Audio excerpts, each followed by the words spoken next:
murid-murid Yohanes didapati juga meragukan ya, apakah Yesus itu adalah sosok yang dinantikan, ya, yang jalannya dipersiapkan oleh Yohanes Pembaptis bersama dengan murid-muridnya. Lalu dari keturunan Harun ya, sebenarnya satu lapisan yang terhormat, dia tetap ketika berhadapan dengan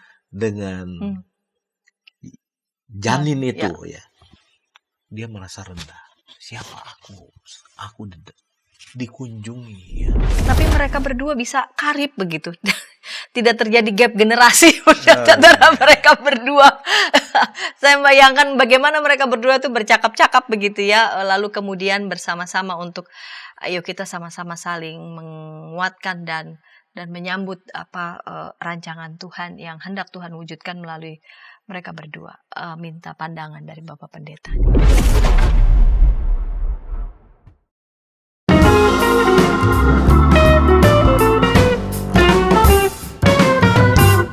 Sahabat YKB, kita jumpa kembali dalam program Ngulik Alkitab. Program Ngulik Alkitab ini diselenggarakan sebagai media, sebagai sarana bagi kita membaca kitab suci, kita menggali pesan-pesan yang luhur yang ada dalam setiap teks yang kita ulik, dan tentu saja melihat relevansinya untuk kehidupan kita sehari-hari. Saya sebagai pemandu percakapan, Pendeta Santiani Manurung. Sahabat YKB, sahabat ngulik Alkitab, pada episode kali ini kita akan mengulik teks Injil Lukas pasal 1 ayat 39 sampai 45. Injil Lukas pasal 1 ayat 39 sampai 45 diberi judul Dua Perempuan dalam Satu Rencana. Judulnya Dua Perempuan dalam Satu Rencana, dan yang akan menolong kita mengulik teks Injil Lukas 1 ayat 39 sampai 45 adalah sudah hadir di studio. Saya sapa lebih dulu Bapak Pendeta Suta Prawira. Salam jumpa kembali Bapak Pendeta Suta. Ya, shalom Pendeta Santi. Salam jumpa juga. Tuhan menyertai kita semua. Ya. Bapak Pendeta Suta yang akan menolong kita untuk mengulik teks ini, Lukas 1 ayat 39 sampai 45, dan saya mengajak sahabat dapat berinteraksi di kolom komentar yang sudah tersedia. Bapak Pendeta Suta Prawira melayani sebagai pendeta GKI di Jemaat GKI Gunung Sahari Jakarta. Baiklah, kita mulai, dan sebelumnya kita akan berdoa. Mari Bapak Pendeta dapat memimpin kita dalam doa. Mari kita menyatukan hati dalam doa.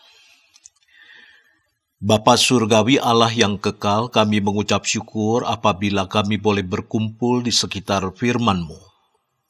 Firman yang memberi kami kehidupan, yang menuntun kami di tengah kehidupan yang penuh badai dan gelombang, firman yang tidak akan pernah mengecewakan. Biarlah ya Bapa, ketika kami berkumpul untuk mendalami apa yang menjadi kehendak-Mu, Roh-Mu yang kudus menaungi kami semua, baik hamba-Mu maupun kami semua para pendengar, boleh melakukan segala perkara seturut dengan kehendak Tuhan. Sehingga tuntunan-Mu boleh kami pahami, dan terlebih dari itu boleh kami lakukan dalam kehidupan kami sehari lepas sehari. Dalam nama Tuhan Yesus Kristus kami berdoa. Amin. Amin. Saya akan membaca Injil Lukas 1 ayat 39 sampai 45. Perikop ini diberi judul Maria dan Elisabet. Beberapa hari kemudian, berangkatlah Maria dan bergegas menuju sebuah kota di pegunungan Yehuda. Lalu ia masuk ke rumah Zakaria dan memberi salam kepada Elisabet. Ketika Elisabet mendengar salam Maria, melonjaklah anak yang di dalam rahimnya, dan Elisabet pun penuh dengan Roh Kudus. Lalu berseru dengan suara nyaring, "Diberkatilah engkau di antara semua perempuan, dan diberkatilah buah rahimmu. Siapakah aku ini, sampai ibu Tuhanku datang mengunjungi aku? Sebab pada saat salammu sampai di telingaku, anak yang di dalam rahimku melonjak kegirangan. Berbahagialah ia yang percaya bahwa apa yang dikatakan kepadanya dari Tuhan akan terlaksana." Ya, Bapak Pendeta, ini perikopnya diberi judul Maria dan Elizabeth. Ada 2 nama perempuan yang disebut di sana bertepatan dengan judul 2 perempuan dalam satu rencana. Nah, saya mau mengawali segmen pertama ini dengan Bapak Pendeta dapat memberikan gambaran secara umum. Ini ada 2 nama perempuan yang disatukan menjadi satu cerita. Kalau kita lihat di pasal 1, ada pemberitahuan tentang kelahiran Yohanes Pembaptis di ayat 5, lalu kemudian di ayat 26 pemberitahuan tentang kelahiran Yesus. Juga dekat antara kelahiran Yohanes Pembaptis dan kelahiran Yesus. Lalu persis sesudahnya 2 ibu mereka, baik Maria dan Elizabeth. Minta pendapat dari Bapak Pendeta. Apa kira-kira yang mau disampaikan oleh penulis Injil Lukas ini dengan apik begitu ya, dia menyusun cerita dimulai dengan lahirnya Yohanes Pembaptis, lalu lahirnya Yesus dan kedua ibunya, mereka sedang bertemu dan bercakap-cakap. Ya, jadi ini sesuatu yang menarik memang kalau kita memperhatikan di dalam kitab-kitab Injil antara Yohanes Pembaptis dengan Yesus ya. Jadi Yohanes Pembaptis punya murid-murid, Yesus juga punya murid-murid ya. Dan di dalam kitab Injil kita menemukan sering orang-orang Farisi ahli Taurat itu mempertentangkan mereka. Ya.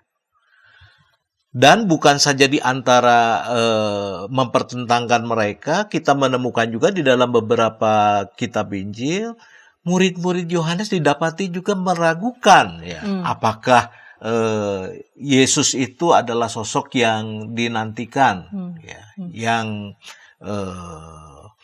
jalannya dipersiapkan oleh Yohanes Pembaptis bersama dengan murid-muridnya.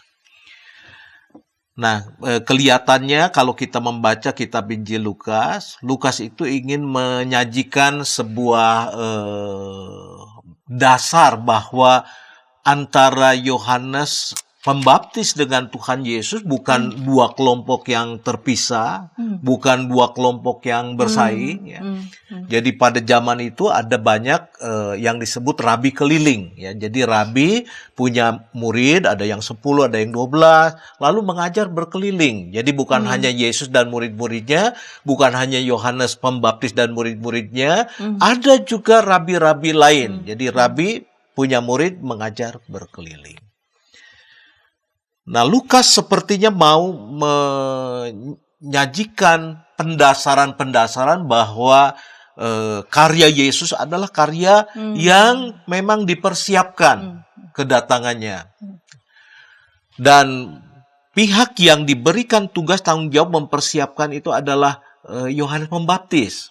Nah, oleh karena itu dalam kitab Injil Lukas ketika ada muncul keraguan, lalu kemudian diutuslah murid-murid Yohanes Pembaptis untuk bertanya kepada Yesus. Ya. Yesus menjawab dengan sangat luar biasa ya. Kalau kita perhatikan misalkan di dalam kitab Injil Lukas ya, Lukas pasal 7, di sana ada perikop Yesus dan Yohanes Pembaptis ya.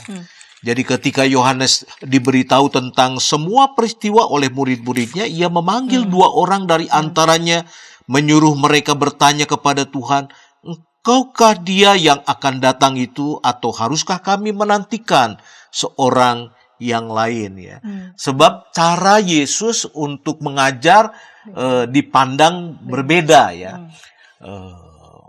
Jadi sebenarnya perbedaan ini mesti dipahami ya. Di satu sisi memang Yesus berasal dari keluarga yang agak berbeda dari Yohanes Pembaptis ya. Yohanes Pembaptis berasal dari keluarga imam, keturunan Harun, sementara Yesus itu dibesarkan dari kalangan tukang kayu ya. Walaupun dari garis keturunan diungkapkan dia berasal dari keturunan Daud begitu, tetapi pada waktu itu ia dibesarkan dalam sebuah masyarakat atau kelas ekonomi yang rendah ya, tukang kayu ya, rakyat biasa sehari-hari. Nah, ketika utusan dari Yohanes itu datang kepadanya ya, Lalu kemudian orang bertanya, dan juga banyak orang mendengar. Yesus mengatakan demikian di ayat 28 Lukas pasal 7.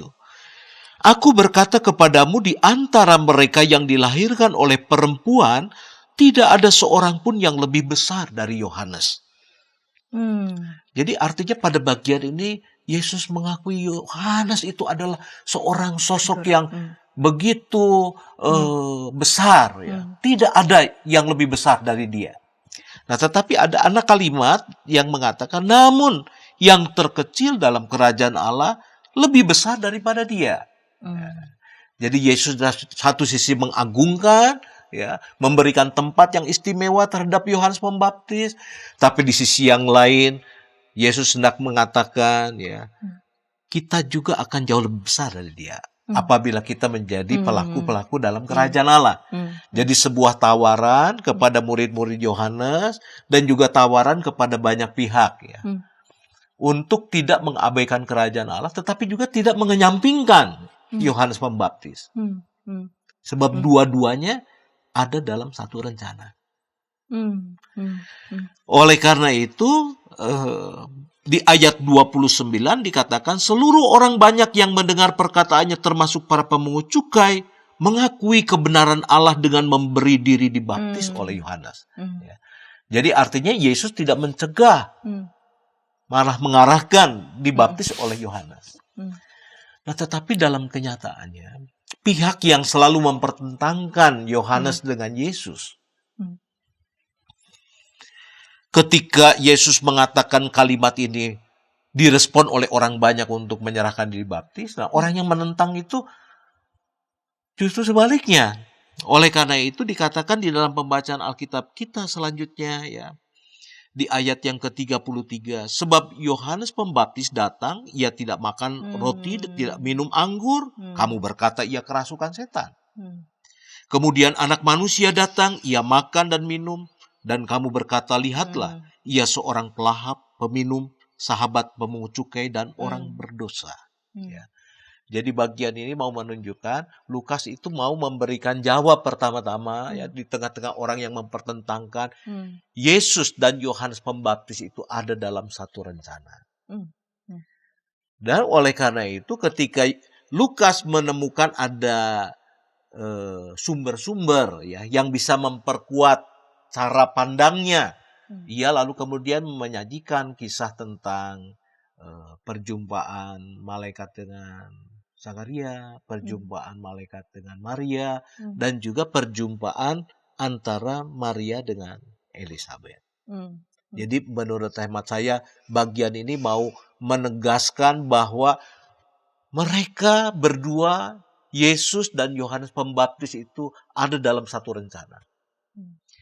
Dan ini juga dinyatakan kepada orang tua mereka, ibu mereka, bahwa ibu Tuhan Yesus, Maria, dan ibu dari Yohanes Pembaptis, Elizabeth, juga ada dalam satu rencana. Oleh karena itu ketika malaikat Tuhan menyapa Maria, ia memberitahu keberadaan Elizabeth yang sudah mengandung 6 bulan. Menarik ini. Jadi di tempat yang lain kita menemukan ada kesan, ya, dan kesan itu memang cukup kuat, ya, baik murid-murid Yesus, orang-orang di sekitar pun orang-orang Farisi semacam mempertentangkan pengikut Yohanes dan pengikut Yesus. Memang mereka berbeda, ya. Mereka dilahirkan di tengah-tengah konteks yang berbeda, dan cara Yesus mengajar dan cara Yohanes Pembaptis mengajar juga berbeda. Lalu kemudian Injil Lukas yang sistematik ini, sejarah yang bagus sekali, ya, justru menempatkan dua tokoh ini justru di awal-awal, di pasal-pasal awal. Lalu kemudian sesudahnya juga bagaimana peran ibu mereka berdua juga tidak serta-merta lalu kemudian masing-masing mereka ada cerita di tempat masing-masing, tapi penulis Injil Lukas menyatukan, ya, ibu mereka berdua, dan nanti kita akan ulik insight-insight seperti apa yang bisa kita temukan dalam pergulatan, pergumulan, harapan maupun juga keyakinan iman dari dari Yohanes Pembaptis maupun juga Yesus, dua perempuan yang hebat ini. Kita akan ulik itu segmen kedua, namun sebelumnya kita dengarkan pesan-pesan berikut ini.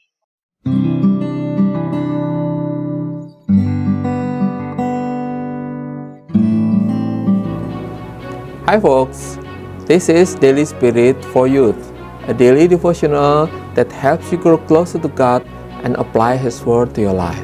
Daily Spirit for Youth dapat Anda saksikan hari Senin sampai Sabtu pukul 4.30 waktu Indonesia Barat di channel YKB TV. Kita jumpa dalam acara Pembangunan Jemaat. Pembangunan Jemaat setiap Senin di minggu kedua dan keempat pukul 20 waktu Indonesia Barat. Dapat Anda nikmati di channel YKB TV.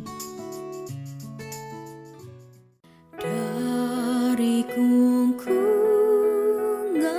malam gelap. Nyanyikanlah nyanyian baru setiap hari Rabu pukul 12 waktu Indonesia Barat. Dapat Anda nikmati di channel Lagu Rohani YKB TV.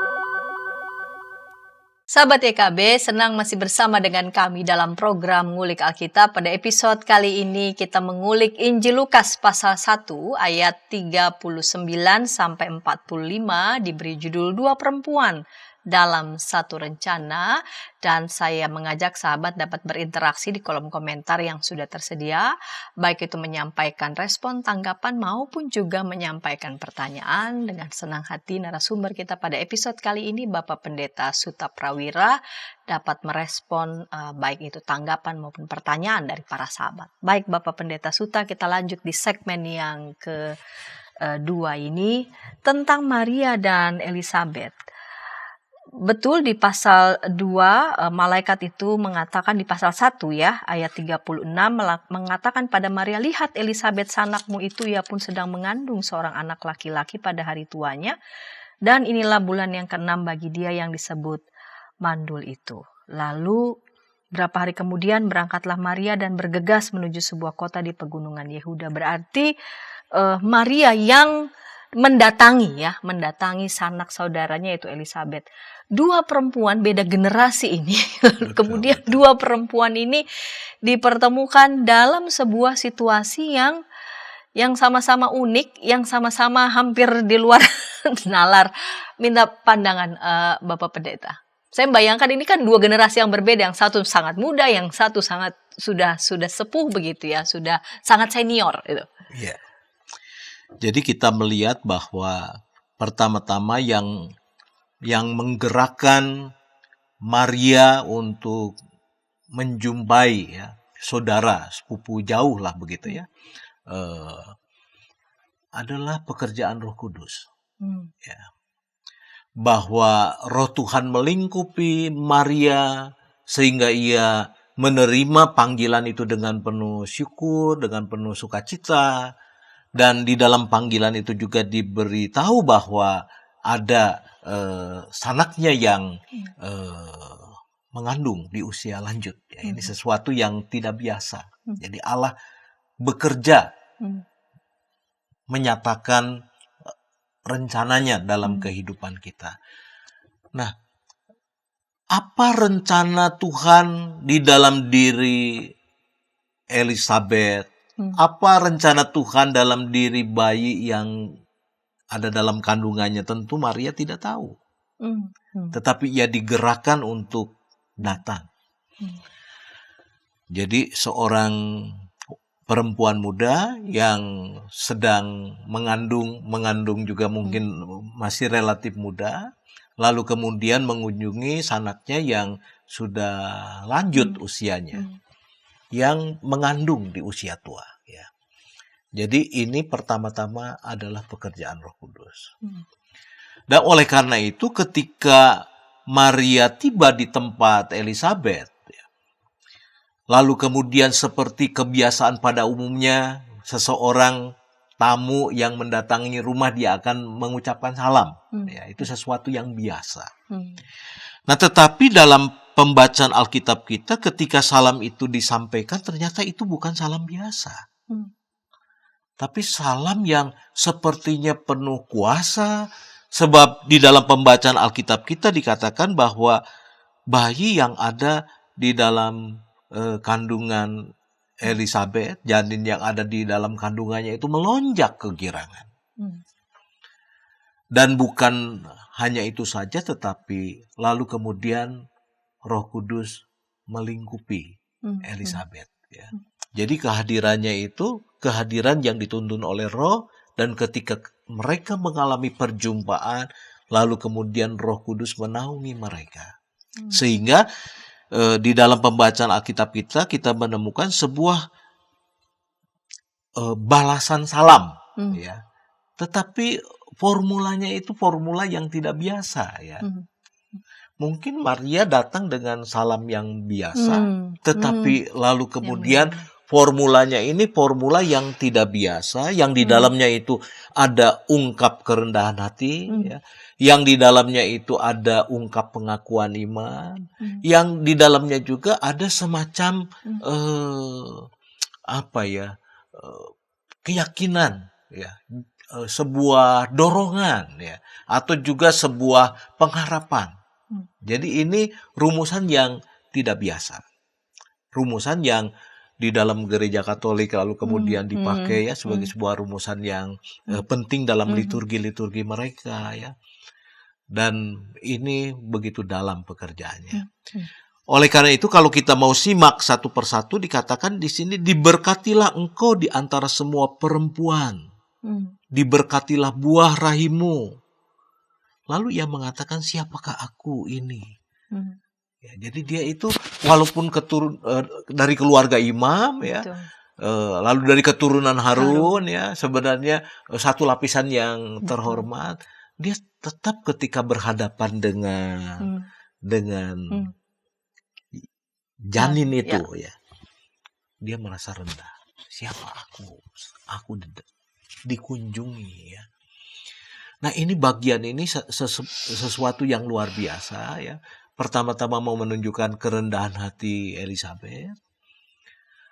Namun yang kedua, di sini terkandung di dalamnya sebuah pengakuan iman. Jadi Yesus disebut Tuhan itu pertama kali oleh Thomas.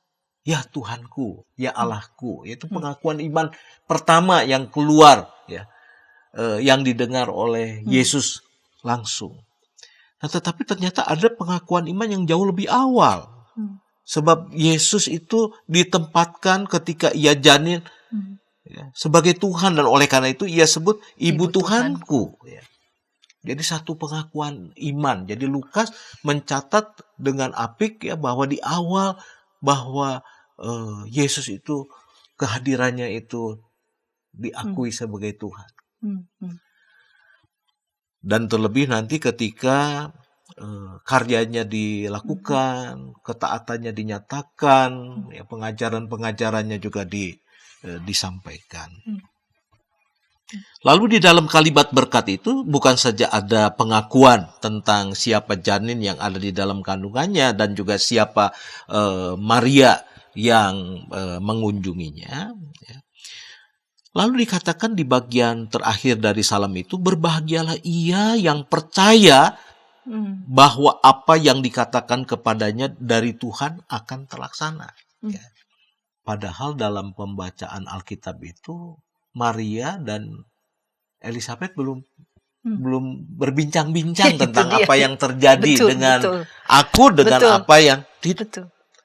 Tetapi sepertinya Roh Kudus yang berbicara, Roh Kudus yang meneguhkan. Dan setelah itu Alkitab mengatakan bahwa Maria tinggal di situ 3 bulan lamanya.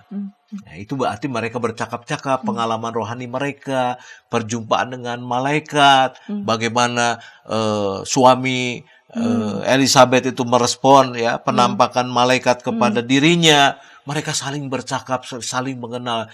Saya melihat tentu ada satu suasana yang penuh dengan bahagia, bangga bahwa mereka yang berasal dari dua keluarga yang latar belakangnya berbeda, mereka yang berasal dari golongan usia yang berbeda sekarang dipertemukan, lalu kemudian mereka merasa menjadi dua perempuan yang ada dalam satu genggaman untuk mengerjakan sebuah pekerjaan yang besar. Jadi pekerjaan yang besar itu adalah mengandung, melahirkan dan membesarkan. Nah, ini yang saya yakin bahwa kedua orang ibu itu bukan saja membersamakan, menyiapkan hati, tetapi juga mereka punya tekad penuh kesungguhan ya. Bahwa Berarti mereka berdua saling menguatkan. saling menguatkan bahwa apa yang dijumpai lewat mimpi, lewat kehadiran malaikat ya, itu sekarang dikuatkan sehingga mereka menjalani kehidupan dengan penuh sukacita dan juga dengan penuh ketekunan. Jadi kalau kita melihat nanti bagaimana Maria dan Yusuf pergi menapaki jalan yang jauh ya, kalau tanpa kekuatan ya, tanpa keyakinan, tentu mereka tidak akan sanggup menghadapi itu semua. Dan mereka berdua lah yang sama-sama mengerti, yang sama-sama bantu, yang akhirnya saling menguatkan. Saya bisa membayangkan Maria nggak punya tempat begitu untuk bisa untuk bisa bicara dan lalu kemudian saya membayangkan mereka berdua tuh berupaya untuk saling mengenali ini misteri apa begitu ya. Karena ya tadi Elizabeth kan langsung mengenali janin yang ada dalam kandungan, tapi mungkin Maria pada saat itu masih belum persis tahu betul ya, Pak Pendeta. Nah, ini yang menarik ya. Jadi perjumpaan mereka itu seperti bahwa apa yang saya alami, perjumpaan yang sangat pribadi dengan malaikat itu terkonfirmasi. Ya. Bahwa ada berita yang sampaikan ya, Elizabeth mengandung 6 bulan, itu ternyata benar. Dan bahwa kandunganku diberkati. Dari mana dia tahu? Kalau bukan Roh Tuhan yang menyingkapkan. Kalau zaman sekarang mungkin ya kita kalau mengalami satu peristiwa cepat beritanya nyampe ya. Angkat handphone, aku dapat penglihatan, aku dapat penampakan. Nah, pada waktu itu. Jadi artinya gerakan roh lah yang menuntun, yang membuat lalu kemudian Elizabeth sanggup berucap ya, diberkatilah. Buah rahimnya. Siapakah aku yang dikunjungi oleh Ibu Tuhan? Nah, ini kalimat-kalimat yang meneguhkan, meyakinkan ya. Maria sudah yakin, dia berserah pada rancangan Tuhan. Bahwa apapun bisa terjadi dalam kehidupan, orang memperbincangkan, tetapi dia punya kesiapan, tetapi perjumpaan ini mengkonfirmasi bahwa apa yang aku dengar, apa yang disampaikan oleh malaikat itu memang sesuatu yang sungguh-sungguh berasal dari Allah.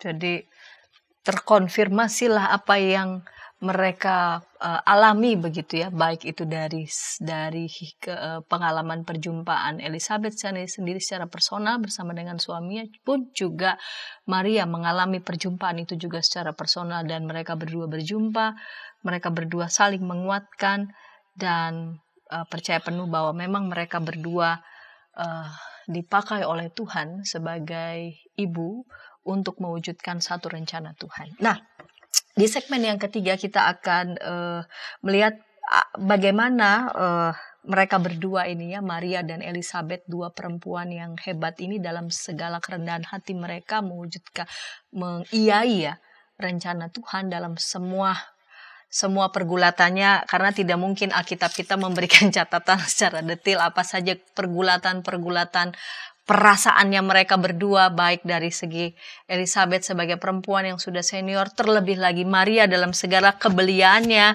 sanggup menerima peristiwa yang demikian, membuat siapapun bisa shock ya. Kita akan ulas itu segmen ketiga, namun sebelumnya kita dengarkan pesan-pesan berikut ini.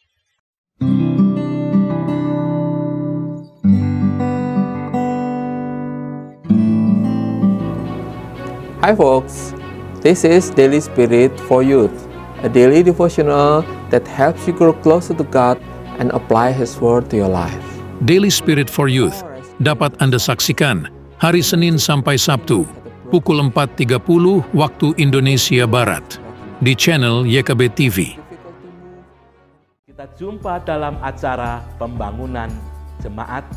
Pembangunan jemaat setiap Senin di minggu kedua dan keempat pukul 20 waktu Indonesia Barat. Dapat Anda nikmati di channel YKB TV.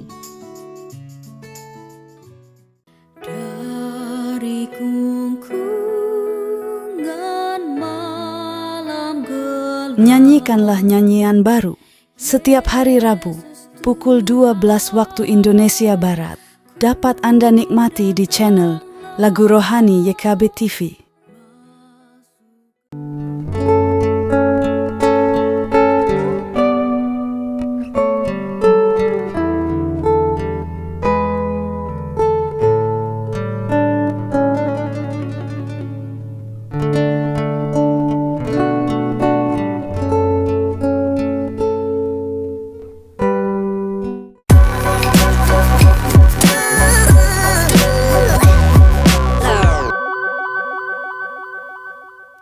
Sahabat YKB, senang masih bersama dengan kami dalam program Ngulik Alkitab. Pada episode kali ini kita mengulik Injil Lukas pasal 1 ayat 39 sampai 45, diberi judul Dua Perempuan dalam Satu Rencana. Kita sudah tiba di segmen yang ketiga bersama dengan narasumber Bapak Pendeta Suta Prawira, dan saya mengajak saudara semua, sahabat semua dapat berinteraksi di kolom komentar yang sudah tersedia. Baik, Bapak Pendeta Suta, kita lanjut di segmen ketiga, ini segmen penutup. Dua perempuan dalam satu rencana. Saya bayangkan kalau dua perempuan itu ada di era sekarang. Satu sudah sangat senior, satu juga masih sangat belia, sama-sama menerima peristiwa hidup yang tidak mudah diterima, baik itu nalar, apalagi memeluk ya rencana Tuhan yang penuh dengan misteri itu. Tapi mereka berdua bisa karib begitu. Tidak terjadi gap generasi antara mereka berdua. Saya bayangkan bagaimana mereka berdua itu bercakap-cakap begitu ya. Lalu kemudian bersama-sama untuk ayo kita sama-sama saling menguatkan dan menyambut rancangan Tuhan yang hendak Tuhan wujudkan melalui mereka berdua. Minta pandangan dari Bapak Pendeta. Ya, jadi kalau kita memperhatikan ya nyanyian Maria ya dalam perikop sebelumnya, jadi Maria itu merasa Tuhan itu meninggikan yang rendah. Jadi dia itu merasa rendah lah begitu kan, berasal dari Nazaret ya, dari kalangan rakyat biasa begitu. Allah itu akan meninggikan orang-orang yang rendah. Nah, betapapun ia sekarang ditinggikan begitu mulia, tetapi Maria tetap dalam kerendahan hatinya menjalankan tugas panggilan, dipilih menjadi ibu yang mengandung, melahirkan dan membesarkan. Dan kalau kita melihat bagaimana tugas ini dikerjakan oleh Maria bersama dengan Yusuf, ya tugas-tugas itu dikerjakan dengan penuh kesungguhan hati, sehingga tradisi-tradisi yang dilakukan dalam kehidupan umat Allah dipenuhi. Ya, mulai ketika Yesus dilahirkan sampai lalu kemudian Yesus beranjak remaja, dinyatakan sebagai anak perjanjian, ya, dan selanjutnya. Dan kita menemukan Yesus juga menjadi seperti seorang anak yang berbakti. Ya. Jadi kalau kita melihat bagaimana Yesus di atas kayu salib mengatakan kepada murid-muridnya bahwa ini juga adalah ibumu. Ya. Seolah-olah ia menitipkan ibu kepada murid-muridnya. Itu berarti Yesus sebagai anak tertua punya tanggung jawab untuk merawat ibu. Sekarang oleh karena tugas panggilannya, ia tidak bisa mendampingi, ia menitipkan. Nah, itu mau menunjukkan kepada kita bahwa Maria dan Yusuf suaminya membesarkan Yesus di dalam kesungguhan hati, di dalam ketaatan akan firman. Lalu kemudian ia menyaksikan bagaimana hasil dari pengajaran pendidikannya itu membuahkan sesuatu yang patut diteladani. Nah, sementara dalam kehidupan Elisabet kita menemukan Elisabet sebagai keluarga yang berasal dari keluarga imam.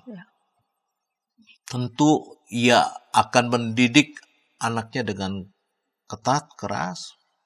Dan oleh karena itu mungkin Lukas tidak perlu menyajikan data-data bagaimana ia dibesarkan. Tetapi ada catatan penting yang dituliskan oleh Lukas di dalam kitab Injilnya berkaitan dengan Elisabet dan juga berkaitan dengan Yohanes Pembaptis ya.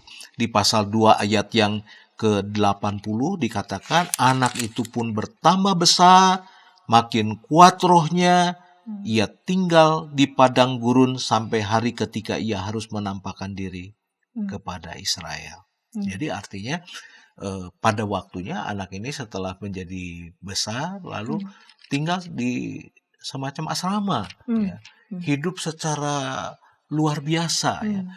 Jadi dikatakan oleh Tuhan Yesus di pasal 7 tadi, ia tidak makan dan minum, artinya ia bertarak, ya.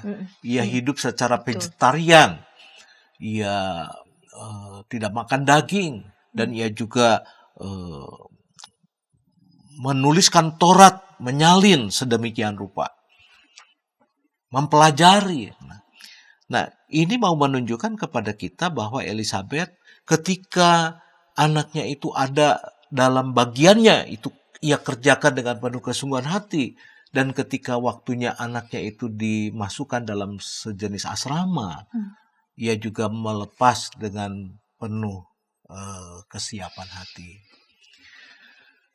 Nah, bagaimana rencana ke depan, saya yakin itu dipercakapkan dengan Maria. Ya. Sebab 3 bulan tentu mereka bercerita bagaimana nanti membesarkan anak-anak ini ya.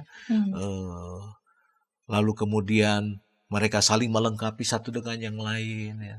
Betapapun generasinya seperti ibu dengan anak, tetapi mereka sepertinya saling menguatkan satu dengan yang lain. Ini yang kita lihat ya, data-datanya kita temukan bagaimana Yesus tumbuh menjadi besar dan bagaimana Yohanes Pembaptis menjadi seorang yang begitu luar biasa ketika ia memberitakan. Ia tidak tedeng aling-aling ketika berkata, lugas, ya, tidak pandang siapa yang datang kepadanya, mau menunjukkan sebuah proses yang dipersiapkan yang luar biasa. Nah, mereka berdua itu berupaya untuk menyelami misteri yang tidak mudah mereka pahami, namun mereka rengkuh itu semua. Nah, saya bayangkan untuk kehidupan kita sehari-hari ya Bapak Pendeta, kita dipenuhi dengan betul, kita dianugerahi dengan berbagai macam teknologi ya, dengan berbagai macam sumber yang memungkinkan kita dengan mudah ya mendapatkan informasi, namun rasanya juga kita sebagai manusia biasa rasanya juga ada yang miss dalam hidup kita, yaitu saya bayangkan kalau mereka berdua ada di era ini, apa mereka buru-buru WhatsApp status apa update status gitu. Saya lagi ini, tapi yang luar biasa tuh mereka berdua dalam dalam ketenangan ya, keteguhan dan ketabahan yang luar biasa itu Bapak Pendeta. Buat kita yang ada di era ini yang pengennya semua serba cepat pengen tahu ini apa gitu. Sedangkan mereka ada di era karena memang kondisi dan itu membuat mereka juga ketabahan mereka, kesungguhan mereka yang Wah, luar biasa mereka. Jadi memang menghadapi sebuah misteri bukan sesuatu yang mudah ya. Apalagi kalau misteri itu berkaitan dengan penugasan, pemilihan. Kenapa aku ya? Apalagi yang terjadi dengan Elizabeth, kenapa setua ini ya. Itu ada satu misteri yang sulit dimengerti. Apakah anak itu akan tumbuh dengan sehat? Apakah anak itu tumbuh dengan baik? Tentu ada banyak pertanyaan-pertanyaan. Nah, tetapi kita menemukan bahwa betapapun dua orang ini, ya, Maria dan Elizabeth berhadapan dengan satu kenyataan yang tidak mudah untuk dicerna. Mereka itu belajar bersandar, lalu setapak demi setapak berupaya untuk mengenali maksud Tuhan. Nah, pembacaan Alkitab kita adalah tapak berikutnya. Ya. Mereka diteguhkan. Nanti tapak berikutnya ternyata ketika Yohanes Pembaptis itu memberitakan dengan luar biasa, itu meneguhkan. Lalu tapak berikutnya ketika Yohanes Pembaptis dipenggal juga, ya, seandainya orang tuanya masih hidup, begitu kan, itu betapapun menyakitkan, menyesakan. Tetapi itu juga akan meneguhkan. Sebab Yohanes Pembaptis itu ketika diberikan di tengah-tengah keluarga, mereka tahu ini bukan milikku. Sebab ada penugasan. Dan oleh karena itu dengan siap hati mereka memasukkan Yohanes Pembaptis di asrama, di padang gurun. Sebuah tempat yang mana orang dididik belajar secara khusus, secara disiplin. Sehingga saya yakin seandainya orang tua mereka itu masih hidup ketika Yohanes Pembaptis dipenggal, mereka menghadapinya dengan keteguhan hati. Nah, selangkah demi selangkah. Begitu pula Maria. Ya, menghadapi misteri. Ya. Pembacaan Alkitab kita langkah berikutnya yang diteguhkan. Lalu bagaimana dari waktu ke waktu, dari pengembaraannya diteguhkan, pergi ke masjid diteguhkan. Dan lalu kemudian melihat karya anaknya sampai tergantung di atas kayu salib. Nah, dalam hidup kita berhadapan dengan misteri, ya, kita perlu waktu ya, untuk mengenali jalan-jalan Tuhan sampai kita sungguh-sungguh punya keteguhan hati. Nah, tetapi ketika kita belum sepenuhnya, kita diajak untuk bersandar. Ketika kita belum mendapatkan pengertian, kita tetap yakin. Oleh karena itu menjadi relevan apa yang dikatakan oleh Anselmus, ya, seorang bapak gereja abad pertengahan. Ketika ia mengatakan iman menuntun pada pengertian. Ya, fides quaerent intellectum. Ya. Jadi iman itulah yang akan membuat pengertian kita disingkapkan sedikit demi sedikit melalui peristiwa-peristiwa sampai kita punya pengertian yang utuh tentang misteri yang kita hadapi di awal kehidupan kita. Nah, jadi apabila kita sebagai anak-anak Tuhan berhadapan dengan misteri, berhadapan dengan panggilan, kita mungkin tidak terlalu yakin sekarang ya bahwa apakah benar ini panggilan, atau kita mengalami musibah, lalu apakah benar Tuhan itu punya rancangan dengan musibah yang kita alami. Nah, biarlah kita tetap bersandar, kita tetap yakin, dan kita membiarkan diri kita dituntun oleh Tuhan selangkah demi selangkah. Sebab nanti melalui perjalanan waktu kita akan menemukan sesuatu itu secara utuh. Sama seperti yang dikatakan oleh Yusuf kepada saudara-saudaranya, bukan karena kamu aku ada di sini, tapi karena Allah mereka-rekakan ya, kebaikan, ya. Bukan saja untuk keluarganya, tetapi juga untuk orang-orang Mesir yang akan mengalami kelaparan yang begitu luar biasa. Misteri disingkapkan oleh Tuhan selangkah demi selangkah, dan pembacaan Alkitab kita adalah bagian dari peneguhan Tuhan terhadap Maria dan Elizabeth. Baik Pak Pendeta, dua perempuan dalam satu rencana. Melalui figur baik Maria maupun Elizabeth kita belajar bahwa tidak selalu kita mudah langsung mengerti ya, apalagi yang berkaitan dengan panggilan-panggilan yang Tuhan berikan pada kita secara personal. Namun kita belajar melalui mereka berdua melangkah satu tahap, pelan-pelan, dituntun sampai mereka dapat memperoleh pengertian. Nah, kita rasanya harus perlu belajar itu dulu. Betul. Belajar untuk bersabar, bertekun, dan dituntun satu tahap. Seperti anak-anak ya, belajar untuk bertuntun satu tahap. Dan mempercayakan kita pada tuntunannya Tuhan sendiri yang menuntun langkah kita, dan akan tersingkapkan juga pengertian kita, dan melalui itu kita akan memuliakan Tuhan. Sungguh besar rancangan Tuhan yang hendak Tuhan mau nyatakan melalui kita dalam hidup kita. Pak Pendeta Suta Prawira, terima kasih untuk kesediaan ngulik Alkitab pada episode kali ini. Dan ketika tayangan ini boleh memberkati para sahabat dapat membagikannya kepada sebanyak mungkin orang, dan dapat menekan tombol like maupun subscribe sehingga boleh mendapatkan update dari tayangan YKB TV. Kita akan mengakhiri episode kali ini dalam doa. Mari Bapak Pendeta Suta dapat memimpin kita dalam doa. Mari kita menyatukan hati dalam doa. Kami mengucap syukur ya Bapa atas kesempatan yang Tuhan anugerahkan kami mengulik Alkitab sebagai sarana Engkau menyatakan kehendak-Mu dalam hidup kami. Biarlah ya Bapa, apabila kami